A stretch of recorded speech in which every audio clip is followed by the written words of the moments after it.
College के YouTube channel पर आप सभी लोगों का स्वागत है। आपके बीएड एग्ज़ाम स्टार्ट हो रहे हैं, इसलिए कानपुर यूनिवर्सिटी के सिलेबस के अकॉर्डिंग एमसीक्यू पैटर्न पर आधारित क्वेश्चन से रिलेटेड वीडियो तैयार किया गया है। यह वीडियो आपके बीएड सेकेंड ईयर के सेकेंड पेपर पाठ्यक्रम विकास एवं आकलन सब्जेक्ट का है। इसे ध्यानपूर्वक बार बार सुनें व देखें, साथ ही इसके नोट्स तैयार कर लें। यह आपके एग्ज़ाम के लिए बहुत इम्पोर्टेंट है। इस वीडियो को अपने सभी फ्रेंड व कॉलेज ग्रुप को अवश्य भेजें।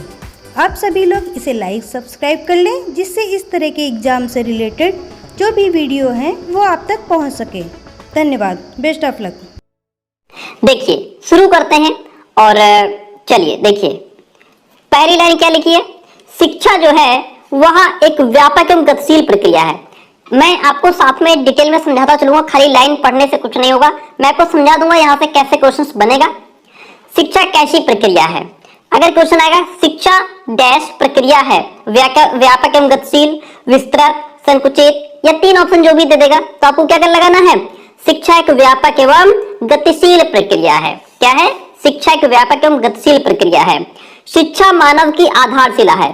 शिक्षा मानव की है, क्या है ना? तीन चार ऑप्शन दे देगा, आप क्या लगाएंगे? आधारशिला। शिक्षा मानव की क्या है? शिक्षा मानव की आधारशिला है। क्या है? आधारशिला है। शिक्षा को मनुष्य का तीसरा नेत्र भी कहा गया है। शिक्षा को मनुष्य का क्या कहा गया है? तीसरा नेत्र। शिक्षा को मनुष्य का तीसरा नेत्र भी कहा गया है। शिक्षित व्यक्ति अशिक्षित व्यक्तियों से उतने ही श्रेष्ठ होते हैं जितने जीवित मृतकों से। ये बात किसने कही है? ये बात अरस्तु ने कही है। इस तरीके से पिछली बार 4 से 5 डेफिनेशंस पूछी गई थी कि ये किसने कहा है, तो इन चीजों को भी ध्यान में रखिए। जो छोटी डेफिनेशन होती है बहुत खतरनाक होती हैं, उनको ध्यान में रखिएगा। शिक्षित व्यक्ति अशिक्षित व्यक्तियों से उतने ही श्रेष्ठ होते हैं जितने जीवित मृतकों से। ये बात आपके अरस्तु कहते हैं। पाठ्यक्रम जो है यह शिक्षा का औपचारिक माध्यम है। क्या है? पाठ्यक्रम शिक्षा का कैसा माध्यम है? पाठ्यक्रम शिक्षा का औपचारिक माध्यम है। कैसा?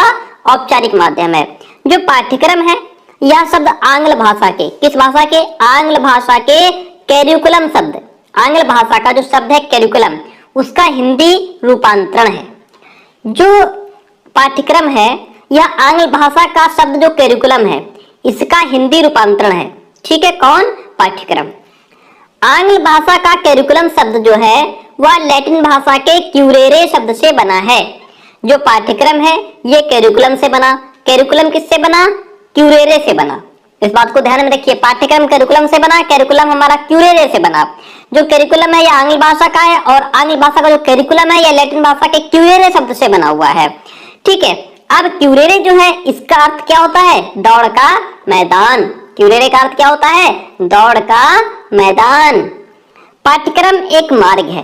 पाठ्यक्रम क्या है? पाठ्यक्रम एक मार्ग है, एक रास्ता है जिस पर चलकर बालक अपने शिक्षा प्राप्ति के लक्ष्य को पूर्ण करते हैं। पाठ्यक्रम एक मार्ग है जिस पर चल करके बालक अपने शिक्षा प्राप्ति के लक्ष्य को क्या करते हैं? उसको अचीव कर पाते हैं, पूर्ण कर पाते हैं। और शिक्षा क्या है? जो पाठ्यक्रम है वो तो एक मार्ग हो गया, एक रास्ता हो गया, लेकिन शिक्षा क्या है? शिक्षा को एक दौड़ कहा गया है। शिक्षा एक दौड़ है जो पाठ्यक्रम के मार्ग पर दौड़ी जाती है। शिक्षा क्या है?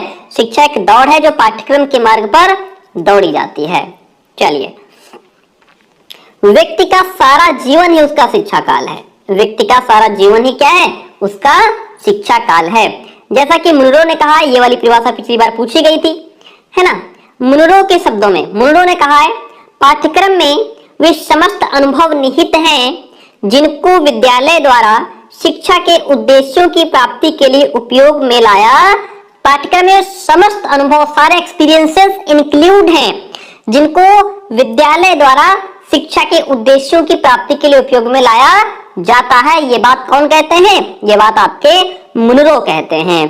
पिछली बार मुनरो से रिलेटेड परिभाषा पूछ ली थी, तो इस बार हो सकता है फ्रोबेल आ जाए, हेनरी आ जाए, है ना? इनको ठीक से पढ़ लीजिए। फ्रोबेल के अकॉर्डिंग पाठ्यक्रम को मानव जाति के संपूर्ण ज्ञान तथा अनुभव का पाठ्यक्रम को मानव जाति के संपूर्ण ज्ञान और एक्सपीरियंसेस का क्या है? सार समझना चाहिए। ये बात फ्रोबेल कहते हैं। कौन कहते हैं? फ्रोबेल कहते हैं। हेनरी कहते हैं पाठ्यक्रम में वे सभी क्रियाएं, सारी एक्टिविटीज इंक्लूड होती हैं, शामिल होती हैं जो स्कूल में विद्यार्थियों को दी जाती हैं या होती हैं, कराई जाती हैं। स्कूल में जितनी भी एक्टिविटीज होती हैं वो सारी हमारी सिलेबस में इंक्लूड है, हमारे पाठ्यक्रम में क्या है वो शामिल हैं। ये बात हेनरी कहते हैं। अच्छा, शिक्षक शिक्षार्थी को पाठ्यक्रम के आधार पर शिक्षा देता है। भाई हम लोग जैसे जो शिक्षक होता है क्या करता है, जैसे आपने बीएड में एडमिशन लिया तो आपने क्या किया, सबसे पहले आपने क्या देखा, आपने एडमिशन लिया, फिर आपने सिलेबस देखा। कई सारे जैसे कॉलेज है, हमारे कॉलेज है, तो हम लोग क्या करते हैं उसमें बच्चों को सिलेबस प्रोवाइड करा देते हैं कि बेटा एडमिशन लिया उसके साथ ही उसको सिलेबस कि ये आपका सिलेबस है, इसके अकॉर्डिंग आपको पढ़ना है। तो कई सारे कॉलेज है जहाँ सिलेबस दे दिया जाता है हार्ड कॉपी सिलेबस की, कई जगह नहीं दिया जाता है, बच्चे इंटरनेट से डाउनलोड करते हैं। तो शिक्षक तो क्या है, शिक्षा हमारी किसके बेस पे दी जा रही है, पाठ्यक्रम के आधार पर। हम लोग अपना सिलेबस देखते हैं कि आखिर हमारा सिलेबस क्या है, क्या क्या हमको पढ़ना है। अगर हमारे सिलेबस से बाहर एक चैप्टर भी आ जाता है ना तो हम उसको नहीं पढ़ते हैं, क्या कहते हैं कि ये हमारे काम का नहीं है ना। तो आजकल शिक्षा जो है वो किस पे बेस्ड हो गई है, पाठ्यक्रम पर, कि बस अच्छे से बस पास हो जाएं, है ना, एक्स्ट्रा पढ़ने की जरूरत ना पड़े।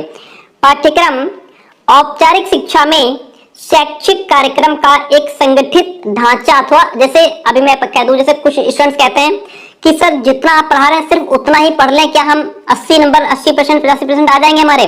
तो प्यारे दोस्तों, ये बात किसी भी किताब या कहीं भी नहीं लिखी होती है कि आप सिर्फ इस किताब को पढ़ लीजिए आप 90% ले आएंगे। किसी बुक में ये बात लिख करके नहीं आती है, कोई राइटर ये नहीं कहता है। तो ये होता है कि हम लोग जितना ज्यादा हो सके उतना पढ़ लें, क्योंकि एग्जाम होता है उसमें सब कुछ हमारा पढ़ा हुआ आ सकता है और कई बार पेपर ऐसा आ जाता है कि कुछ भी हमारा पढ़ा हुआ नहीं आता। तो ये बात अच्छे से आप जानते हैं, आप भावी शिक्षक हैं, इस बात को समझते हैं। पाठ्यक्रम जो है वह औपचारिक शिक्षा में, बाकी मेरी पूरी जी जान से मैं आपके लिए बेहतर करने का प्रयास कर रहा हूँ। पाठ्यक्रम औपचारिक शिक्षा में शैक्षिक कार्यक्रम का एक संगठित ढांचा अथवा प्रारूप है। अब देखिए, पाठ्यक्रम शैक्षिक कार्यक्रम की क्या है, एक रूपरेखा है। पाठ्यक्रम जो है वह शैक्षिक कार्यक्रम की एक क्या है, रूपरेखा है। पाठ्यक्रम की प्रकृति गत्यात्मक, वैज्ञानिक, परिवर्तनशील, लोचक एवं व्यापक है। पाठ्यक्रम की प्रकृति कैसी है, जैसे पिछली बार क्वेश्चन पूछा गया था पाठ्यक्रम की प्रकृति है कैसी है, तो पाठ्यक्रम की प्रकृति गत्यात्मक है, पाठ्यक्रम की प्रकृति आपकी वैज्ञानिक है, परिवर्तनशील है, लोचक है और व्यापक है। इसमें कई बार ऐसा होता है कि जैसे 3 ऑप्शन यहाँ से दे देगा, एक कोई दूसरा दे देगा, फिर आपसे कहेगा इसमें पाठ्यक्रम की प्रकृति कौन सी नहीं है। तो इसलिए आपको अच्छे से पढ़ना होगा, क्योंकि जो नहीं वाला ऑप्शन हो जाता है उसमें ठीक से आपको पहचानना होगा, तभी आप गलत को चूज कर पाएंगे। पाठ्यक्रम की प्रकृति छात्र केंद्रित, जिसको हम बाल केंद्रित भी कहते हैं, शिक्षक केंद्रित, अनुभव केंद्रित है। पाठ्यक्रम की प्रकृति कैसी है, पाठ्यक्रम की प्रकृति छात्र केंद्रित, शिक्षक केंद्रित, अनुभव केंद्रित है। अब जैसे पाठ्यक्रम के प्रमुख आधार है ना, पिछली बार क्वेश्चन पूछा था पाठ्यक्रम संरचना के आधार क्या है ना, तो उसमें आपके आधार क्या हो जाएंगे, दार्शनिक आधार हो जाएंगे, मनोवैज्ञानिक आधार हो जाएंगे, ऐतिहासिक आधार हो जाएंगे, सामाजिक आधार हो जाएंगे, सांस्कृतिक आधार हो जाएंगे और वैज्ञानिक आधार हो जाएगा। पाठ्यक्रम के प्रमुख आधार कौन कौन से, दार्शनिक, मनोवैज्ञानिक, ऐतिहासिक, सामाजिक, सांस्कृतिक, वैज्ञानिक। पिछली बार ऑप्शन में आपके कौन कौन आए थे, एक तो दार्शनिक आया था, दूसरा मनोविज्ञान आया था सॉरी, और तीसरा हमारा समाज शास्त्र लिख करके आया था। तो इस बार हो सकता है ऑप्शन चेंज कर दे, जो भी है ठीक है। तो पाठ्यक्रम का ये प्रमुख आधार है, दार्शनिक, मनोवैज्ञानिक, ऐतिहासिक, सामाजिक, सांस्कृतिक, वैज्ञानिक। ओटावे कहते हैं शिक्षा एक सामाजिक प्रक्रिया है। ओटावे क्या कहते हैं, ओटावे कहते हैं शिक्षा कैसी प्रक्रिया है, शिक्षा एक सामाजिक प्रक्रिया है। चारित्रिक विकास, शिक्षा के उद्देश्यों की प्राप्ति, मूल्यांकन में सरलता, ये पाठ्यक्रम के क्षेत्र हैं। कौन कौन पाठ्यक्रम के क्षेत्र हैं, पाठ्यक्रम के क्षेत्र कौन कौन है, चारित्रिक विकास, शिक्षा के उद्देश्यों की प्राप्ति और मूल्यांकन में सरलता, ये पाठ्यक्रम के क्षेत्र के अंतर्गत आते हैं। अब मैं आपको बताता हूं पाठ्यक्रम के प्रकार।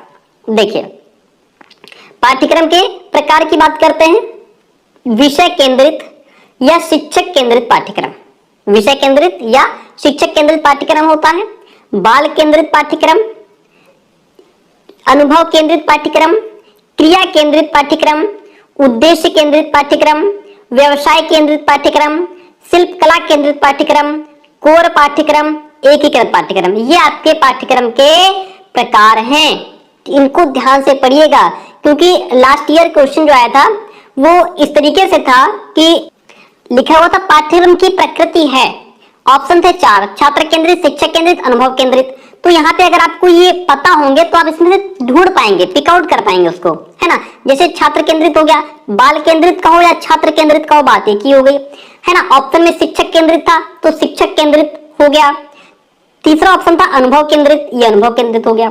अब इतने सारे बचे। अब इस बार हो सकता है कि यहाँ से आपको दूसरे ऑप्शन दे दे, है ना, फिर आपको चूज करना हो या कह दे इसमें से कौन सा इसका प्रकार नहीं है, तो वहां पे अगर आपने नहीं पढ़ा होगा तो ढूंढने में बड़ी दिक्कत हो जाएगी। इसलिए आपको पता होना चाहिए कि ये पाठ्यक्रम के प्रकार होते हैं। जैसे ये देखिए क्वेश्चन मैंने नीचे डाला हुआ है, पाठ्यक्रम की प्रकृति है छात्र केंद्रित, शिक्षक केंद्रित, अनुभव केंद्रित। इसमें ऑप्शन आपका क्या हो गया, डी हो गया। अब इसमें यहाँ पे एक ऑप्शन कोई दूसरा डाल देता और यहाँ पे कहता है पाठ्यक्रम की प्रकृति नहीं है, नहीं है, तो आपको जो यहाँ पे दूसरा गलत डाल देगा उसको टिक करना होगा, है ना। तो इसलिए आपको ये सारे बहुत ही ठीक से ध्यान से पढ़ने होंगे, इसलिए इतनी मेहनत की जाती है। ये आपके पाठ्यक्रम के प्रकार हैं, इनको बहुत ही डीपली और अच्छे से आप पढ़िएगा। आगे बात कर लेते हैं। देखिए, प्रच्छन्न पाठ्यचर्या को किसी अध्यापक के बजाय विद्यालय द्वारा पढ़ाया जाता है। ये कौन सी बात हो कि अध्यापक के बजाय विद्यालय कैसे पढ़ाता है। प्यारे दोस्तों, आपको पता है कि हम लोग विद्यालय में बहुत सारी ऐसी बातें हैं, बहुत सारी ऐसी चीजें हैं, इटिकेट्स, मैनर्स, या बहुत सारी चीजें हैं जो हमें विद्यालय सिखाता है, अध्यापक नहीं सिखाता है ना। हम विद्यालय में रह करके कई सारी बातें, बहुत सारी चीजें सीख जाते हैं, वो प्रच्छन्न पाठ्यक्रम के अंतर्गत आता है। और जो कोर पाठ्यक्रम होता है, जिसको छात्र केंद्रित भी कहते हैं, कुछ विषय तो उसमें अनिवार्य होते हैं और अन्य विषय उसमें ऐच्छिक होते हैं। कुछ विषय अनिवार्य, यानी कि जैसे कुछ सब्जेक्ट हो गए वो आपको लेने ही पड़ेंगे, और कुछ सब्जेक्ट आपके बीएड में भी ऑप्शनल होते हैं कि आप चाहें तो उसमें से कोई एक चूज कर सकते हैं, वो हमारे ऐच्छिक होते हैं, वो हमारा कोर पाठ्यक्रम होता है। अधिगम, शिक्षक और पाठ्यक्रम, ये सभी पाठ्यक्रम के शैक्षिक तत्व हैं। पाठ्यक्रम के शैक्षिक तत्व हैं कौन कौन, अधिगम, शिक्षक और पाठ्यक्रम, ये सभी क्या है, पाठ्यक्रम के शैक्षिक तत्व हैं। पाठ्यक्रम जो है वह परीक्षा प्रणाली पर आधारित है। पाठ्यक्रम आधारित है किस पर, परीक्षा प्रणाली पर। पाठ्यक्रम किस पर आधारित है, पाठ्यक्रम परीक्षा प्रणाली पर आधारित है। विषय केंद्रित पाठ्यक्रम का दूसरा नाम पुस्तक केंद्रित पाठ्यक्रम है। जो विषय केंद्रित पाठ्यक्रम है इसका दूसरा नाम पुस्तक केंद्रित पाठ्यक्रम है। विषय केंद्रित का दूसरा नाम पुस्तक केंद्रित पाठ्यक्रम है। अब पाठ्यक्रम के कुछ प्रमुख घटक हैं, जैसे कि आपका लक्ष्य हो गया, विषय वस्तु हो गया, अधिगमकर्ता का अनुभव हो गया और मूल्यांकन। लक्ष्य, विषय वस्तु, अधिगमकर्ता का अनुभव और मूल्यांकन, ये पाठ्यक्रम के प्रमुख घटक हैं।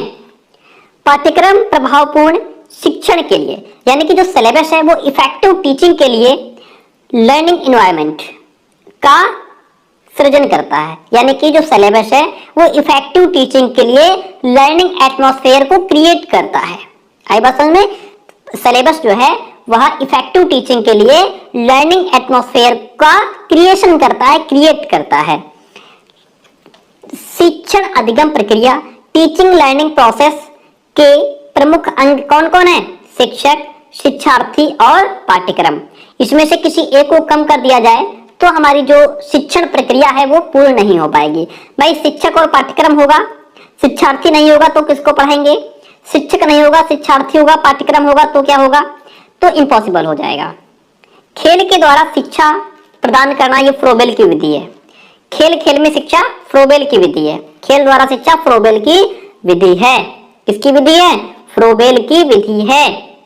पाठ्यक्रम विकास शिक्षा प्रक्रिया पर आधारित है। पाठ्यक्रम विकास किस पर आधारित है, शिक्षा प्रक्रिया पर। पाठ्यक्रम विकास किस पर आधारित है, शिक्षा प्रक्रिया पर। प्रबंधन का लक्ष्य क्या है, नियंत्रण, विकास और निरीक्षण। नियंत्रण, विकास और निरीक्षण ये प्रबंधन के लक्ष्य हैं। प्रबंधन के लक्ष्य क्या हैं, नियंत्रण, विकास और निरीक्षण, ये आपके प्रबंधन के लक्ष्य हैं। अब एक चैप्टर आपका आता है संविधान के नाम से, ठीक है।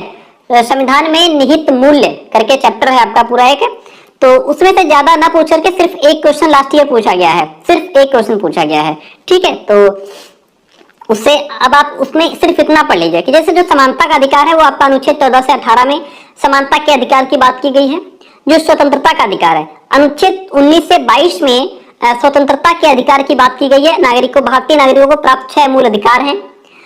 तीसरा हमारा जो शोषण के विरुद्ध अधिकार है, अनुच्छेद 23 और 24 में शोषण के विरुद्ध अधिकार की बात हुई है। अनुच्छेद 25 से 28 में धार्मिक स्वतंत्रता के अधिकार की बात हुई है। अनुच्छेद 29 और 30 में संस्कृति और शिक्षा संबंधी अधिकार की बात हुई है। अनुच्छेद 32 में संवैधानिक उपचारों का अधिकार की बात की गई है। तो इसमें बहुत ज्यादा नहीं, सिर्फ एक क्वेश्चन लास्ट ईयर आया है उस चैप्टर से। अब देखिए वर्तमान, अब लेकिन लास्ट ईयर जो हमारा आईसीटी है, इंफॉर्मेशन कम्युनिकेशन टेक्नोलॉजी, इससे रिलेटेड 7 क्वेश्चन पूछे गए थे। कितने? 7। इसलिए इसको जो है उसी हिसाब से इसमें क्वेश्चन डाले गए हैं कि कहां से क्वेश्चन पुटअप हो सकता है, बन सकता है। तो वर्तमान शैक्षिक तकनीकी का संबंध आधुनिक आविष्कृत नवीन यंत्रों से है।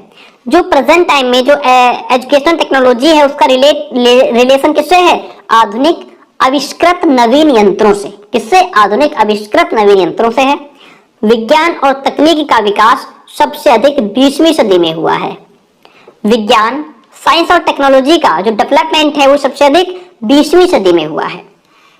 प्रारूप का मुख्य केंद्र बिंदु मूल्यांकन है। क्या है? प्रारूप का मुख्य केंद्र बिंदु क्या है? मूल्यांकन। प्रारूप का मुख्य केंद्र बिंदु क्या है? मूल्यांकन है। शैक्षिक तकनीक में जो टीचिंग प्रोसेस है वह शिक्षक केंद्रित होती है, यानी कि इसमें टीचर को सेंटर में रखा जाता है, टीचर सेंटर में होता है। शैक्षिक तकनीकी में जो टीचिंग प्रोसेस है उसमें सेंटर में कौन होता है? टीचर होता है। संप्रेषण प्रक्रिया के घटक कौन कौन है? प्रेषक, संदेश और प्राप्तकर्ता तथा उसकी प्रतिपुष्टि फीडबैक, यह संप्रेषण प्रक्रिया के घटक हैं। प्रेषक भेजने वाला, संदेश हो गया और एक प्राप्त करने वाला, फिर उसका फीडबैक, ये कम्युनिकेशन प्रोसेस के क्या हैं? प्रमुख घटक हैं। शैक्षिक प्रशासन में संप्रेषण के 3 स्तर हैं। कितने? 3 स्तर हैं। शैक्षिक प्रशासन में कम्युनिकेशन के 3 स्तर बताए गए हैं। फिर एक पॉइंट लिखा हुआ है सीखना विकास की प्रक्रिया है। क्या लिखा है? सीखना विकास की प्रक्रिया है। ये बात कौन कहते हैं? ये बात वुडवर्थ कहते हैं। कौन कहते हैं? वुडवर्थ कहते हैं। प्यारे दोस्तों, इसी तरीके के नोट्स आपको शुरुआत से बनाने चाहिए थे ताकि अब आप पूरा उसको रिवाइज कर पाते। ये पॉइंट टू पॉइंट अब उसमें लिखना चाहिए था आपको। ये ऐसे नोट्स जो होते हैं वो एग्जाम टाइम रामबाण सिद्ध होते हैं। सीखना आदतों, ज्ञान और अभिवृत्तियों का अंजन है। ये बात क्रो एंड क्रो कहते हैं। क्या कहते हैं?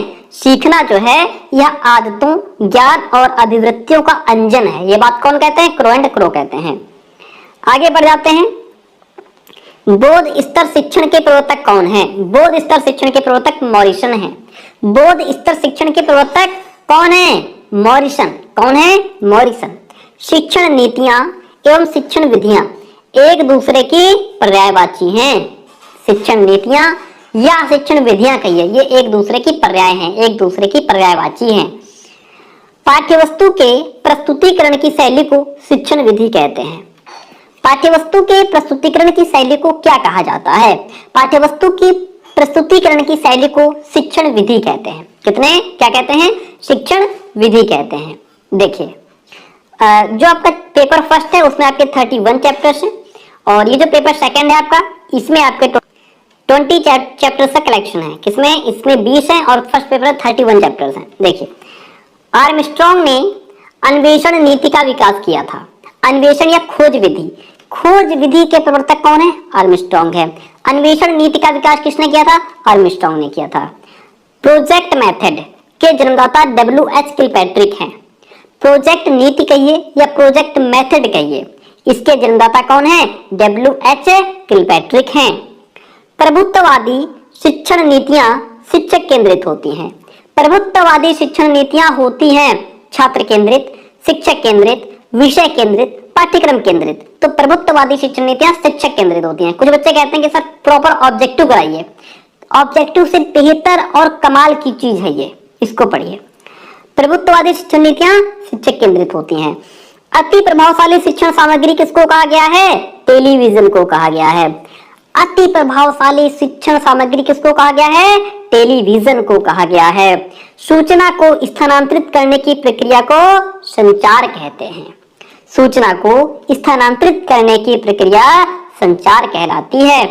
सूक्ष्म शिक्षण से रिलेटेड 7 क्वेश्चन पूछे गए थे पिछली बार। कितने?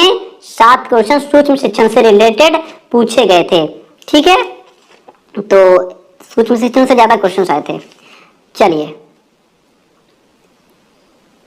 देखिए, सूक्ष्म शिक्षण के प्रवर्तक कौन है? कीथ एचिसन है। क्या है? सूक्ष्म शिक्षण के प्रवर्तक कौन है? कीथ एचिसन है। सूक्ष्म शिक्षण का जन्म कब हुआ था? 1961 में हुआ था। सूक्ष्म शिक्षण का जन्म कब हुआ था? 1961 में हुआ था। सूक्ष्म शिक्षण को वास्तविक शिक्षण कहा गया है। सूक्ष्म शिक्षण को क्या कहा गया है? वास्तविक शिक्षण। किस शिक्षण को वास्तविक शिक्षण कहा गया है? सूक्ष्म शिक्षण, माइक्रो टीचिंग को वास्तविक शिक्षण कहा गया है। सूक्ष्म शिक्षण व्यवस्था का प्रथम सोपान अभिविन्यास है। क्या है? सूक्ष्म शिक्षण व्यवस्था का जो प्रथम सोपान है वो अभिविन्यास है। सूक्ष्म शिक्षण चक्र पूरे होने की अवधि 36 मिनट है। कितनी? सूक्ष्म शिक्षण चक्र पूरे होने की अवधि कितनी है? 36 मिनट है। सूक्ष्म शिक्षण का प्रयोग कौशल विकास हेतु होता है। सूक्ष्म शिक्षण का प्रयोग किसके लिए होता है? कौशल विकास के लिए होता है। ठीक है, ऐसा नहीं कि प्रीवियस ईयर क्वेश्चन पे क्वेश्चन डाल दिए हैं, ऐसा मत सोचना। मैंने उसको एनालिसिस किया है कि किस टॉपिक से कितने क्वेश्चंस पूछे गए हैं। ठीक है, उसी हिसाब से क्वेश्चन डाले हैं। नेक्स्ट क्वेश्चन देखिए, एनालिसिस करना पड़ता है, देखना पड़ता है कहां से क्वेश्चन उठाए गए हैं। एक कौशल के प्रशिक्षण को महत्व दिया जाता है। किस कौशल? एक कौशल के प्रशिक्षण को महत्व दिया जाता है किसमें? सूक्ष्म शिक्षण में हम स्किल को डेवलप करने के लिए ट्रेनिंग देते हैं बच्चों को। किसमें? माइक्रो टीचिंग में। सूक्ष्म शिक्षण में कौशल को डेवलप करना होता है, स्किल्स को डेवलप करना होता है। किसमें होता है? ये सूक्ष्म शिक्षण में होता है, जिसमें बच्चे के स्किल्स को डेवलप करते हैं। आधुनिक सूचना एवं संप्रेषण तकनीक का उदाहरण क्या है? आभासी कक्षा। आभासी कक्षा किसका उदाहरण है? आधुनिक सूचना एवं संप्रेषण तकनीकी का। शिक्षण प्रतिमान सीखने के सिद्धांत होते हैं। सीखने के सिद्धांत होते हैं शिक्षण प्रतिमान। सीखने के सिद्धांत होते हैं शिक्षण प्रतिमान। सीखने के सिद्धांत होते हैं शिक्षण प्रतिमान। अग्रिम व्यवस्थापक प्रतिमान के प्रवर्तक कौन है? आशु बेल। प्रतिमान से रिलेटेड शायद 5-6 क्वेश्चन पूछे गए थे। अग्रिम व्यवस्थापक प्रतिमान के प्रवर्तक कौन है? आशु बेल।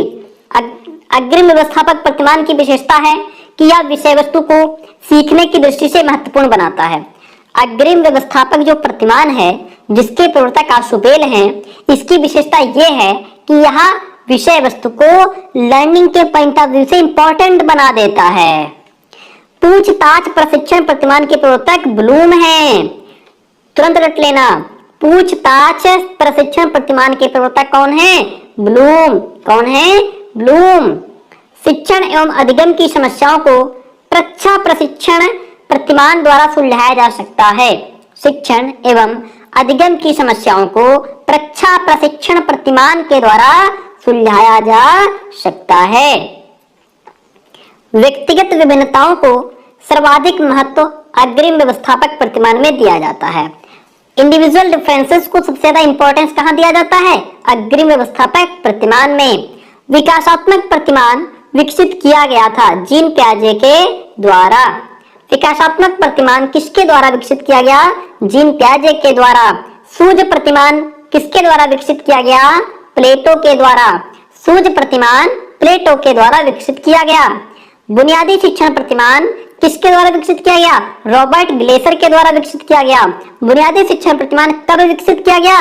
1962 में विकसित किया गया। बुनियादी शिक्षण कब विकसित किया गया? 1962 में। किसके द्वारा? रॉबर्ट ग्लेसर के द्वारा। आगमन प्रतिमान किसके द्वारा विकसित किया गया? हिल्दा टाबा के द्वारा किया गया। हिंदी में हिल्दा टाबा लिखा मिलेगा, इंग्लिश में हिल्दा टाबा लिखा मिलेगा। ठीक है, बात यहां तक क्लियर हुई? चलिए आगे बढ़ जाते हैं। विकासात्मक प्रतिमान जीन प्याजे। सूझ प्रतिमान प्लेटो। बुनियादी शिक्षण प्रतिमान रॉबर्ट ग्लेसर। आगमन प्रतिमान हिल्दा टाबा। नेक्स्ट वन क्वेश्चन है, शिक्षण प्रतिमान अनुदेशन की रूपरेखा है। अनुदेशन की रूपरेखा किसे कहा गया है? शिक्षण प्रतिमान को। मूल्यांकन प्रणाली, शिक्षा प्रणाली, शिक्षा के उद्देश्य, ये सभी पाठ्यक्रम निर्माण के सूत्र कहे जाते हैं। कौन कौन? मूल्यांकन प्रणाली, शिक्षा प्रणाली और शिक्षा के उद्देश्य, ये सभी पाठ्यक्रम निर्माण के सूत्र कहे जाते हैं। विद्यालय में दी जाने वाली शिक्षा औपचारिक शिक्षा कहलाती है। ऐसी शिक्षा जिसके लिए समय, स्थान और पाठ्य वस्तु, पाठ्यक्रम सब निश्चित होता है, वह शिक्षा औपचारिक कहलाती है। जिसके लिए हमारी एक एज लिमिट होती है ना, जिसके लिए सब कुछ निश्चित होता है, विद्यालय में दी जाती है, समय स्थान सब निश्चित होता है, वो औपचारिक होती है। विद्यालय से बाहर यानी कि जो शिक्षा हमें घर परिवार समाज है ना देता है, वो अनौपचारिक शिक्षा होती है। अनौपचारिक शिक्षा की कोई एज लिमिट नहीं होती है, हम जन्म से मृत्यु तक सीखते रहते हैं, है ना, वो हमारी अनौपचारिक शिक्षा है। आप विद्यालय में भाई जिंदगी भर थोड़ा ना पढ़ सकते, बहुत ज्यादा 25 साल तक, है ना, आप भाई उसके बाद बहुत ज्यादा आपने पढ़ लिया 30 साल के हो गए, उसके बाद जिंदगी भर विद्यालय में थोड़ा टिके रहोगे। लेकिन अनौपचारिक शिक्षा हमको हर जगह से मिलती रहती है। फिर बात करते हैं, जैसे एजुकेशन से रिलेटेड एक क्वेश्चन पूछा गया था शिक्षा से। शिक्षा शब्द की उत्पत्ति जो है वो संस्कृत के 2 शब्दों से मानी जाती है।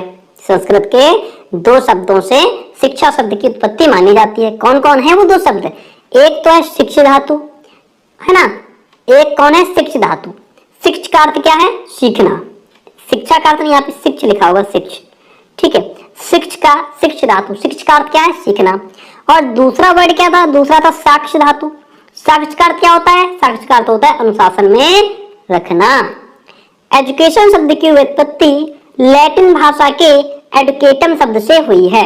एजुकेशन शब्द की उत्पत्ति किससे हुई है? लैटिन भाषा के एडुकेटम शब्द से हुई है।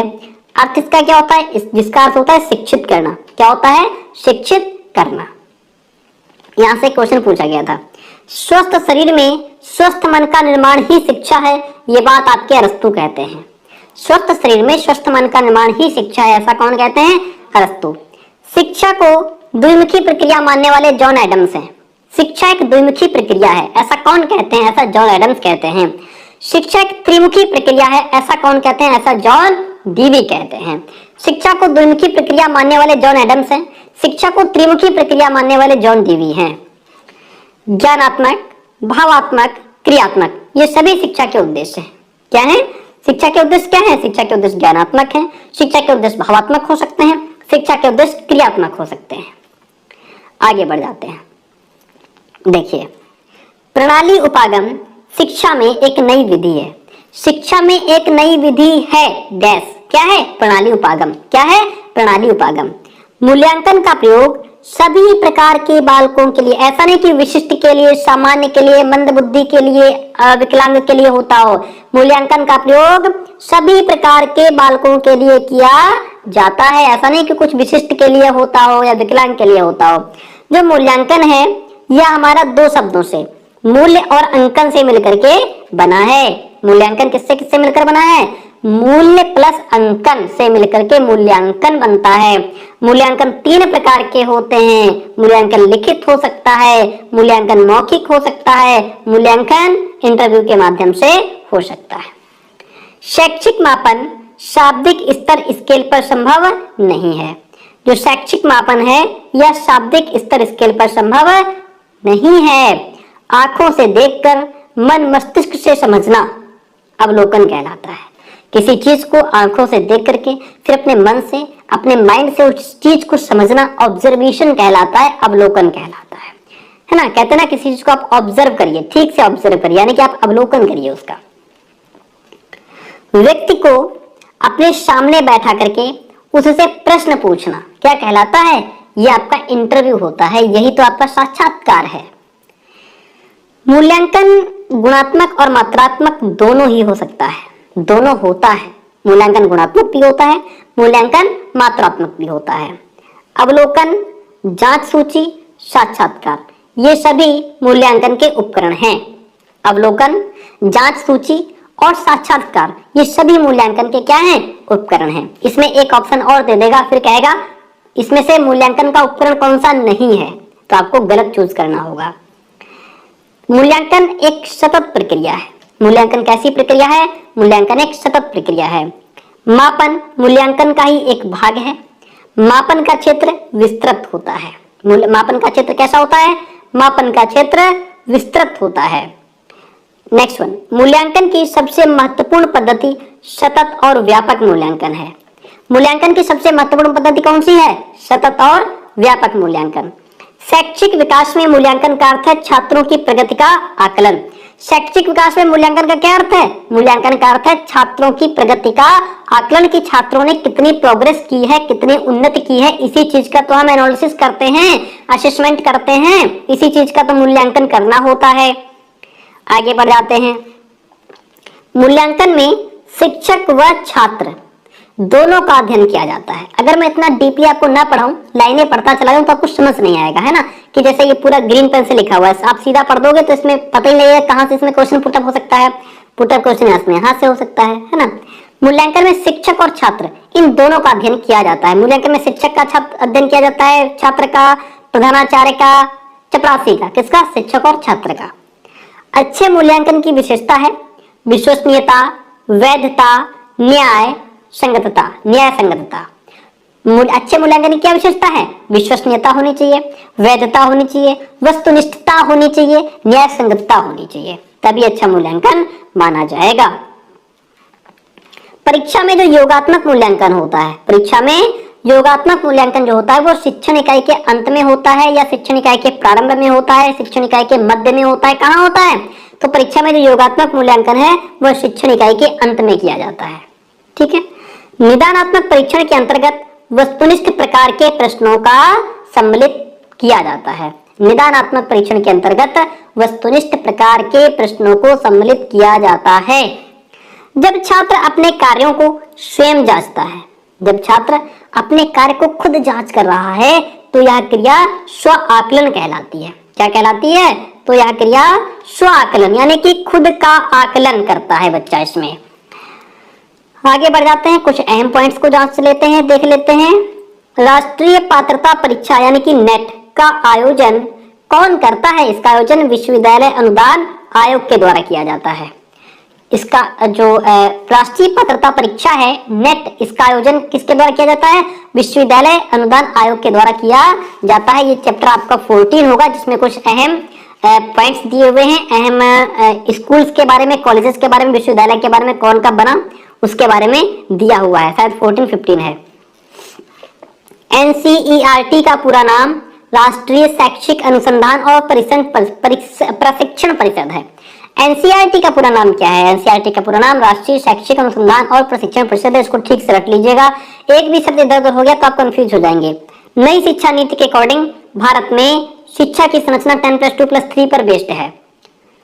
उत्तर प्रदेश के राज्य विश्वविद्यालयों का कुलाधिपति कौन होता है? राज्यपाल। उत्तर प्रदेश के जो राज्य विश्वविद्यालय होते हैं उनका कुलाधिपति कौन है? राज्यपाल। नेक्स्ट वन क्वेश्चन हमारे सामने है, पॉइंट हमारे सामने है। अंग्रेजी शब्द इंटर्न जो है, इसका शाब्दिक अर्थ क्या होता है? तो इसका शाब्दिक अर्थ होता है कैद। अंग्रेजी शब्द इंटर्न का शाब्दिक अर्थ है कैद। इंटर्नशिप व्यावसायिक क्षेत्र के नव आगंतुकों के लिए अत्यंत उपयोगी सिद्ध होती है। जो नए लोग आते हैं उनके लिए अत्यंत उपयोगी होती है। इंटर्नशिप जो है वह व्यावसायिक क्षेत्र के लिए है। किसके? ये भी क्वेश्चन आता है कि इंटर्नशिप किसके लिए है? व्यावसायिक क्षेत्र, शैक्षिक क्षेत्र या कृषि क्षेत्र, किसके लिए है? तो इंटर्नशिप व्यावसायिक क्षेत्र के नव आगंतुकों के लिए अत्यंत उपयोगी सिद्ध होती है। छात्र इंटर्नशिप के दौरान साप्ताहिक डायरी तैयार करता है। छात्र इंटर्नशिप के दौरान क्या तैयार करता है? किताब या मतलब कुछ भी ऑप्शन दे देगा तो साप्ताहिक डायरी तैयार करता है। इंटर्नशिप की जो अवधि है वो 6 से 12 सप्ताह हो सकती है या 6 महीने हो सकती है। क्या हो सकती है? इंटर्नशिप की अवधि 6 से 12। ऑप्शन में अगर 6 से 12 सप्ताह हो तो आप सप्ताह को टिक करेंगे। इसमें से कोई एक ही ऑप्शन में होगा, या तो 6 माह होगा या 6 से 12 सप्ताह होगा। ठीक है। केंद्रीय प्रवृत्ति का निम्न विश्वसनीय जो माप है वो आपका बहुलांक है और जो अति विश्वसनीय माप है वो आपका मध्यमान है। केंद्रीय प्रवृत्ति का निम्न विश्वसनीय माप बहुलांक, केंद्रीय प्रवृत्ति का अति विश्वसनीय माप मध्यमान है। चलिए आगे बात करते हैं और देखिए इसको। सांख्यिकी अनुमान व संभावनाओं का विज्ञान है। ऐसी बात कौन कहते हैं? ये आपके वोडिंगटन कहते हैं। कौन? वोडिंगटन कहते हैं। सांख्यिकी अनुमान और संभावनाओं का विज्ञान है, ये वोडिंगटन कहते हैं। सांख्यिकी को वास्तव में गणना करने का विज्ञान कहा जा सकता है, ये बात बाउले कहते हैं। सांख्यिकी को वास्तव में गणना करने का विज्ञान कहा जा सकता है, ये बात बाउले कहते हैं। अब देखिए, इंदिरा गांधी राष्ट्रीय मुक्त विश्वविद्यालय यानी कि इग्नू की स्थापना 1985 में हुई थी। इग्नू की स्थापना कब हुई थी? 1985 में हुई थी। School of open learning Delhi की स्थापना 1962 में हुई थी। School of open learning Delhi की स्थापना 1962 में हुई थी। राजश्री टंडन मुक्त विश्वविद्यालय इलाहाबाद उत्तर प्रदेश की स्थापना 1999 में हुई।